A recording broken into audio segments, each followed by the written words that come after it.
নতুন ছাদে যে ঠাকুরের আমার নতুন মন্দিরটা করছি, তো সেখানে এইগুলো লাগানো হবে। প্রথমেই বেরোচ্ছে আমার বরের পছন্দের রাধাকৃষ্ণ।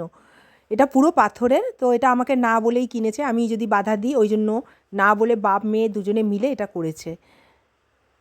এরপরে বেরোবে আমার মেয়ের পছন্দের জিনিস বজরংবলী।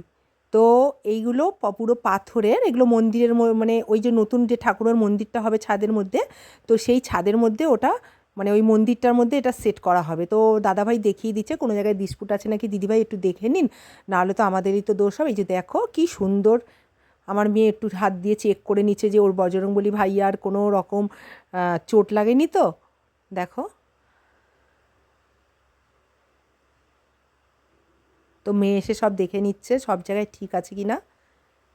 তো খুব সুন্দর হয়েছে। আমাদের তোমাদের কেমন লেগেছে বলো, আমার ভীষণ ভালো লেগেছে। তো যখন পুরো হয়ে যাবে দেখাবো।